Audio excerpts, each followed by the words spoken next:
ছেলে মেয়ে যখন নামি দামি রেস্টুরেন্টে গিয়ে পিৎজা খেতে চায় তখনই আমি বুদ্ধি করে এভাবেই বাসায় পিৎজা তৈরি করে দিই। ওরা খুব মজা করে খায়, ওরা খুশি তো আমিও খুশি। আসসালামু আলাইকুম। আজ আমি আপনাদেরকে খুব সহজেই বাসায় ঘরে থাকা উপকরণ দিয়ে কিভাবে পিৎজা তৈরি করতে হয় সেই রেসিপিটি দেখাবো। খুব সহজ করেই দেখিয়েছি, যে কেউ বানিয়ে নিতে পারবেন খুব সহজেই, আর খেতে রেস্টুরেন্টের থেকেও অনেক বেশি মজার এই পিৎজাটি। তো চলুন কিভাবে এই পিৎজাটি আমি তৈরি করেছি সেই রেসিপিটি দেখে নিই।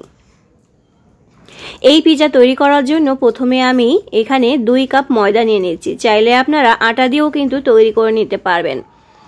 এখন এখানে আমি দিয়ে দিচ্ছি 2 টেবিল চামচ চিনি। 2 কাপ ময়দার জন্য 2 টেবিল চামচ চিনি দিয়ে দিলাম স্বাদ মতো লবণ, আর দিয়ে দিচ্ছি 1 টেবিল চামচ তেল। এখন এখানে দিয়ে দিচ্ছি 2 চা চামচ ইস্ট। 1 কাপ ময়দার জন্য 1 চা চামচ ইস্ট ব্যবহার করেছি, তার মানে 2 কাপ ময়দার জন্য 2 চা চামচ ইস্ট এখানে ব্যবহার করেছি।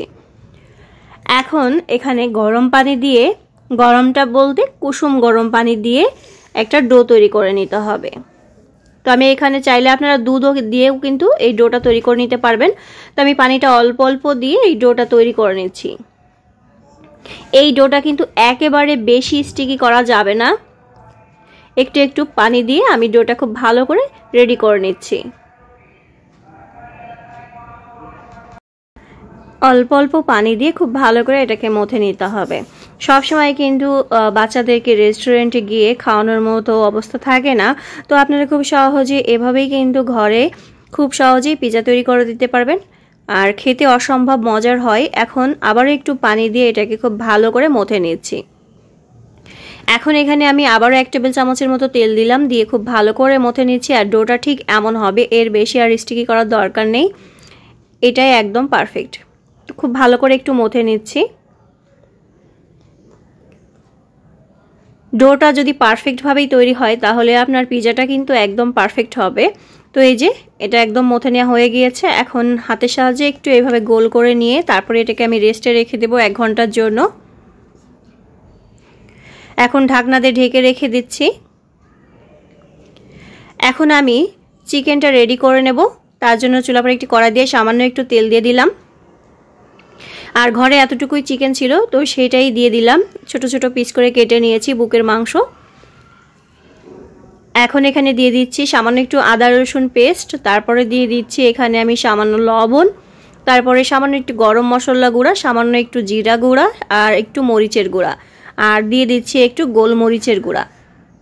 আপনারা চাইলে এটাকে মেরিনেট করেও কিন্তু রেখে দিতে পারেন। তো আমি আর মেরিনেট করে রাখছি না, কারণ আমার হাতে সময় নেই। ছেলে মেয়ে খাওয়ার জন্য অনেক জেদ ধরছিল 2 দিন থেকে, তো সব কিছু রেডি করে তারপরে এই যে বানিয়ে দিচ্ছি। এভাবে করে এটাকে একটু নেড়ে চেড়ে নিয়ে তারপরে এটাকে ভেজে নিচ্ছি। এটা ভাজতে কিন্তু বেশি সময় লাগে না। তো এই যে আমার এটা ভাজা হয়ে গিয়েছে। এখন এটা আমি উঠিয়ে এক সাইডে রেখে দিচ্ছি। আর 1 ঘন্টা পর দেখতেই পাচ্ছেন ডোটা ফুলে কতখানি হয়ে গিয়েছে। এখন এর ভিতর থেকে বাতাসটা বের করে দিচ্ছি। হাত দিয়ে আবার খুব ভালো করে একটু মথে নিচ্ছি। তো এখন এখান থেকে আমি 2টা ভাগে ভাগ করে নিচ্ছি। একটা আমার মেয়ের জন্য আর একটা ছেলের জন্য আলাদা করে দিচ্ছি। মেয়ে বলেছে তার জন্য একটা ছোট দেখে আলাদা করে দেওয়ার জন্য, সেই জন্য একটা আমি আলাদা রেখে দিলাম। আরেকটা দিয়ে আমি পিৎজা তৈরি করে আপনাদেরকে দেখিয়ে দিচ্ছি। তো এরকম একটা পিৎজা ট্রে নিয়ে নিয়েছি, আর একটু তেল ব্রাশ করে নিয়েছি। তার উপরে যে ডোটা দিয়ে খুব ভালো করে হাত দিয়ে চেপে চেপে দিচ্ছি। চাইলে আপনারা বেলেও কিন্তু দিয়ে নিতে পারেন, তো আমি বেলে দিচ্ছি না, আমি হাত দিয়ে এভাবে একটু চেপে চেপে দিচ্ছি। তো এই যে হাত দিয়ে চেপে চেপে এটাকে আমি সমান করে নিলাম। এখন একটা কাঁটা চামচ দিয়ে এর উপরে একটু কেচে দিতে হবে, যাতে করে এটা ফুলে না ওঠে সেই জন্য। তো এই যে কাঁটা চামচ দিয়ে আমি চারিপাশে একটু এটাকে ঠিক করে দিচ্ছি, তাহলে এটা আর ফুলে উঠবে না। তো হাত দিয়ে একদম সমান করে তারপরে কাঁটা চামচ দিয়ে এভাবে করে দিলাম। তারপরে এখানে আমি টমেটো সস দিয়ে দিচ্ছি। আপনারা চাইলে পিৎজা সস তৈরি করে নিতে পারেন বা কেনা পিৎজা সস দিয়ে নিতে পারেন। তো আমি সেটা আর করছি না, আমি এখানে টমেটো সসটাই দিয়ে খুব ভালো করে মিশিয়ে নিচ্ছি। পিৎজা সস কিন্তু খুব সহজেই তৈরি করা যায়। আর আমি এখন এখানে অরিগানো দিয়ে দিচ্ছি একটু। আপনারা চাইলে কিন্তু এখানে একটু চিলি ফ্লেক্সও দিয়ে নিতে পারেন, তো আমি সেটা দিচ্ছি না, শুধু অরিগানোই দিয়ে নিলাম। তারপরে এখন এখানে আমি সেই চিকেনটা দিয়ে দিচ্ছি। এটা আপনাদের ইচ্ছা অনুযায়ী কম বেশ করে আপনারা দিয়ে নেবেন, এটা আপনাদের স্বাদ অনুযায়ী আপনারা ইচ্ছা মতো দিয়ে নেবেন। আমি আমার মতো করে দিয়ে নিচ্ছি। তারপরে উপর দিয়ে একটু চিজ দিয়ে দেব। আমি যেহেতু বাসায় তৈরি করছি তাই চিজের পরিমাণটা একটু বেশি দিলেই খেতে বেশ ভালো লাগবে। তো চিজটা প্রথমে একবার দিয়ে নিচ্ছি, তারপরে এর উপরে আমি একটু ক্যাপসিকাম দিয়ে নিচ্ছি। আমার কাছে সবুজ ক্যাপসিকাম ছিল, তো আমি সেটা একটু চিকন করে কেটে নিয়েছি, সেটা একটু দিয়ে দিচ্ছি। তারপরে লাল ক্যাপসিকাম নাই, সেই জন্য আমি এখানে টমেটো ছিল ঘরে, সেই টমেটোটা এখানে দিয়ে দিচ্ছি। তারপরে একটু পেঁয়াজের রিং করে নিয়েছি, সেটা এখান দিয়ে দিচ্ছি। তারপরে আবারও আমি চিজ দিয়ে দিচ্ছি উপর দিয়ে। তো চিজটা খুব ভালো করে দিয়ে তার উপরে আবারও আমি একটু অরিগানো দিয়ে দিচ্ছি।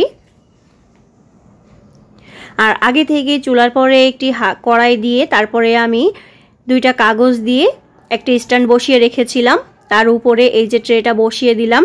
এখন এটাকে ঢাকনা দিয়ে ঢেকে চুলার আঁচটা মিডিয়ামে রেখে 15 থেকে 20 মিনিট অপেক্ষা করলেই কিন্তু পিজাটা রেডি হয়ে যাবে।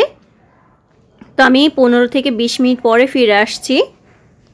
তো এই যে আমি 20 মিনিট পরে ফিরে এসেছি, দেখতেই পাচ্ছেন মাশাআল্লাহ পিজাটা কতটা সুন্দর হয়েছে আর খেতে অসম্ভব মজার হয়েছে।